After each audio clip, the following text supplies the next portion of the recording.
Welcome back, friends.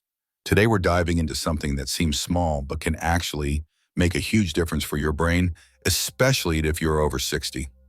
To explore this, I've invited a very special guest, Professor Kyoshi Nakamura, a legendary Japanese doctor. What makes him extraordinary is not just his medical wisdom, but the fact that he's already past 100 years old, still energetic, sharp, and deeply respected across Japan. In this talk, Professor Nakamura is going to reveal one simple nighttime habit that can keep your brain clear and strong. We're honored to have you here again, Professor. I know you believe that what we do before bedtime can shape how we feel and think the next day. So tell us, what's the one thing older adults should never skip before going to bed? The professor smiles and says, "Our brains don't shut down when we sleep. In fact, nighttime is when they do some of the most important work, organizing and storing everything we saw, heard, and felt during the day, cleaning out waste, and repairing the connections that keep us thinking clearly. But to do all of this, the brain needs the right environment and the right fuel." He continues, "Going to bed without giving your brain what it needs is like leaving it hungry. One night might not seem like a big deal, but over time it adds up. You'll start waking up foggy, forgetful, or mentally drained. And trust me, no cup of coffee can fix that." That really opened my eyes. Most of us think of hunger as something that only affects the stomach. But what the professor is saying is that when we fail to feed the brain before sleep, it suffers in silence, and the damage can be more serious than we realize. He gives a vivid example. Think of your brain as a massive library. At night, it has to file books, sort documents, and clean out the old shelves. But imagine the librarian has no lights, no tools, and nothing to eat. How could the work possibly get done without energy and a sense of calm before bed? The brain can't dive into its deep, important work.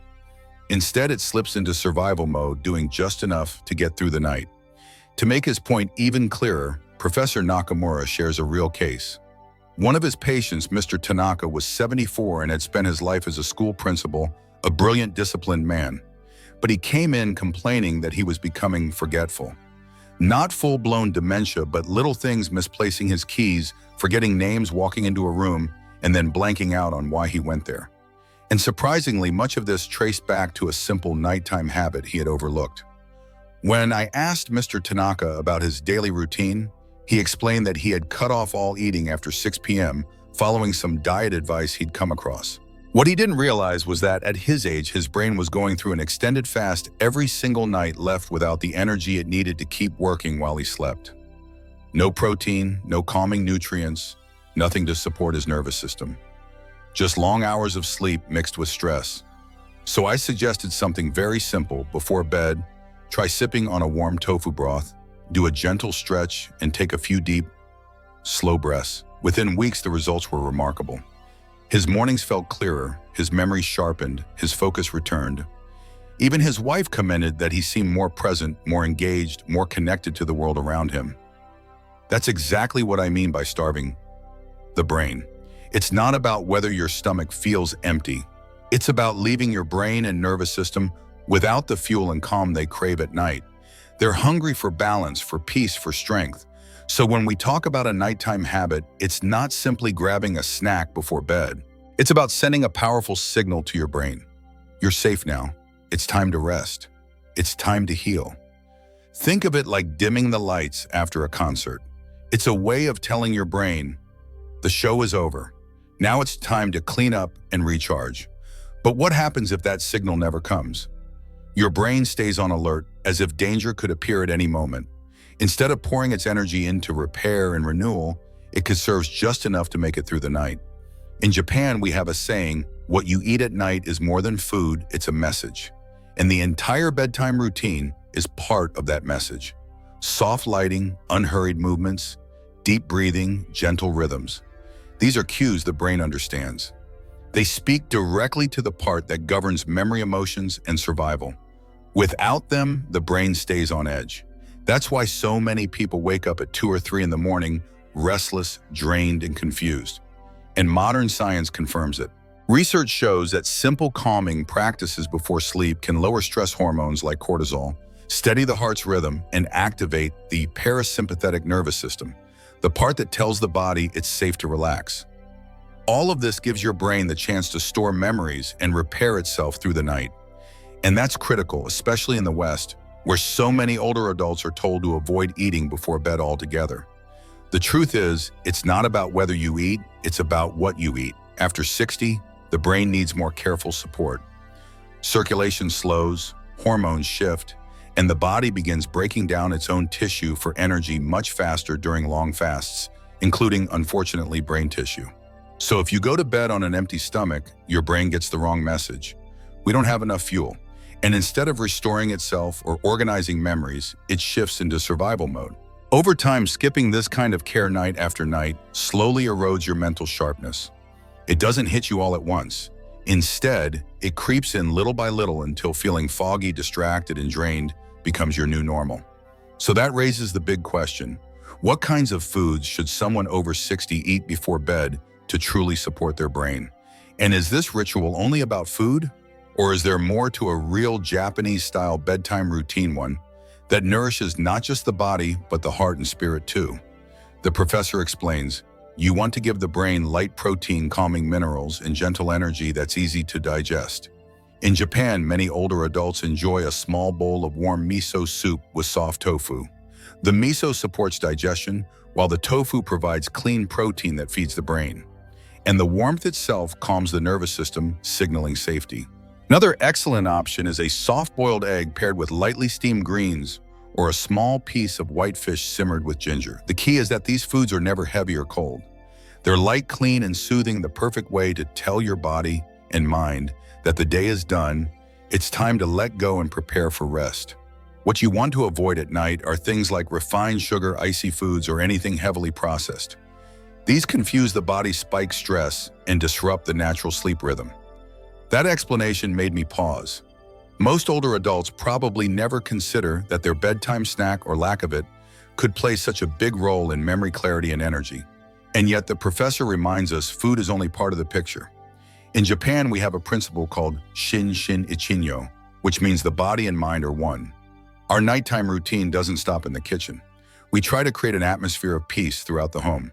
That means switching off all screens, TVs, phones, tablets, at least half an hour before bed. The blue light they give off suppresses melatonin, the hormone that signals your body it's time for sleep.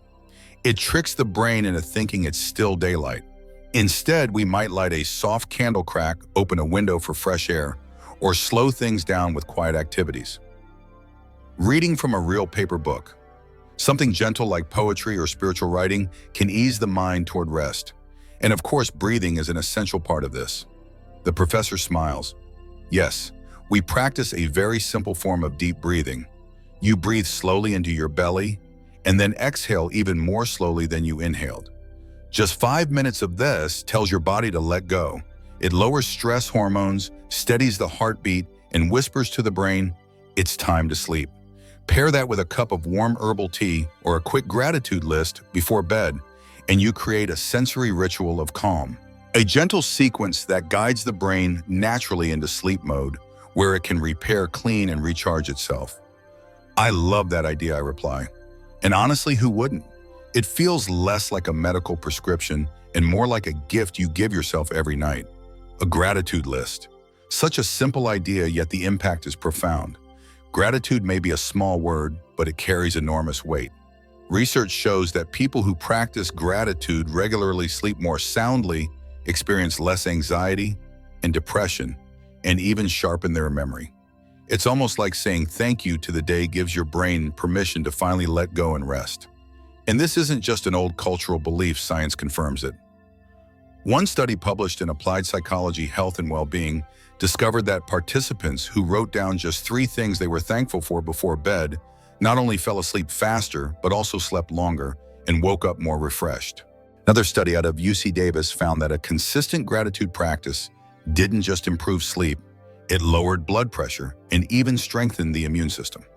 Why? Because gratitude changes the brain. It helps quiet the regions that constantly scan for threats and danger while activating the areas tied to calm emotional balance and thoughtful reflection. Gratitude is more than a nice habit, it's real medicine for the mind. Earlier, you mentioned the word rhythm. Can you explain why timing plays such a critical role, sometimes even more than the food itself? Yes, the professor says. The brain operates in cycles, and those cycles are guided by rhythm, by light, sound, and food. If you eat at random times, scroll through bright screens late at night, or go to bed at inconsistent hours, your brain never fully powers down. It stays half alert like a guard on duty. But when you eat at the same time every evening, pair it with gentle stretches, and breathe slowly, you're sending a consistent signal. You're safe, you can relax now. That makes perfect sense. And that leads us into movement. You often emphasize that this routine isn't only about food, you also recommend a little physical activity before bed. What does that look like? Well, movement comes first, he explains. But I don't mean heavy workouts or stressful exercise. I mean soft, mindful movements. Just 5 minutes is enough. Start with slow neck rolls. Circle the shoulders. Gently bend forward. Then sit quietly and take a few deep breaths. Each move is like a message to your body. Let the day go. The reason it works is simple. Gentle movement gets the blood flowing, soothes the nervous system, and opens the door for healing to begin. And when you follow that with a light, warm snack, the brain can absorb the nourishment much more effectively. That's why the order matters. First movement, then food. Exactly, he says. Movement sets the stage. Food delivers the message. Together they tell the brain, the day is done. It's time to heal. But what about people who say eating at night makes them uncomfortable? Maybe heartburn or trouble sleeping. That usually means the food was too heavy, too rich, or eaten too late, the professor explains. A big dinner at 10 p.m. will definitely cause problems. But a small, warm, liquid-based snack is very different. For those with weaker digestion, fermented foods like miso, or even a small piece of pickled plum can work wonders. They help the stomach process gently while supporting brain chemistry at the same time. That's incredibly helpful. And it brings us to one of the biggest concerns older adults have: memory. I hear it all the time. I keep misplacing my glasses. I can't remember names. I'm scared I'm losing myself. But your advice gives people hope, I said. Does that mean memory can actually be protected? The professor nodded. Yes. But here's the key. Memory isn't just formed while you're awake. It's built and consolidated during sleep. And not just any sleep. You need deep, steady, restorative sleep. That kind of sleep only happens when your blood sugar, stress levels, and brain chemistry are in balance. And that's exactly what this nighttime routine does. It keeps your blood sugar stable, lowers stress, and supports essential brain chemicals like serotonin and GABA, both of which keep the mind calm and help preserve memory. I asked, what about drinks? Are there some that help or others we should absolutely avoid? Stay away from anything cold, sugary, or caffeinated, he said. That means no sodas, no alcohol, and surprisingly, no green tea before bed. Instead, choose something warm and soothing. Chamomile tea is a wonderful choice. Warm barley water works too. And one of my favorites is golden milk, a cup of warm almond milk blended with turmeric and just a pinch of black pepper. These calm the stomach and prepare the brain to rest. And for someone who wants to start tonight, I pressed what's the simplest bedtime habit they can try. The professor smiled. It doesn't have to be complicated. Start small, boil water. Stir in a spoonful of miso with a few soft cubes of tofu. Sit down and breathe slowly as you sip.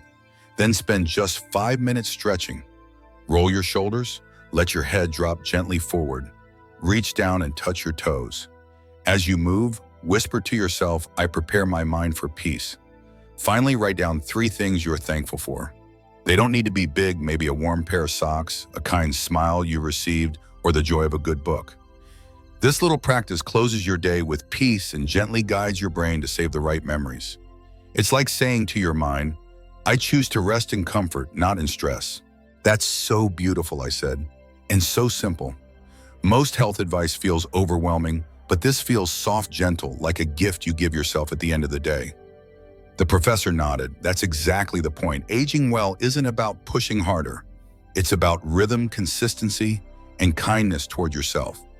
Small, steady habits create the foundation for a long, clear, and peaceful life. Doctor, thank you so much. What you've shared today isn't just advice. It feels like an invitation. An invitation to treat our brains and our hearts with the care they truly deserve. And to everyone listening, the professor left us with this. Memory does not simply vanish with age. It slips away when we stop nurturing it. Each night before sleep, take a moment to care for your mind, calm it, nourish it, and it will take care of you and remember you in return. Wise words as always. Thank you, dear listeners. If you found value in this message, don't forget to subscribe and share this gentle wisdom with someone you love. May your nights be peaceful and your mornings filled with clarity.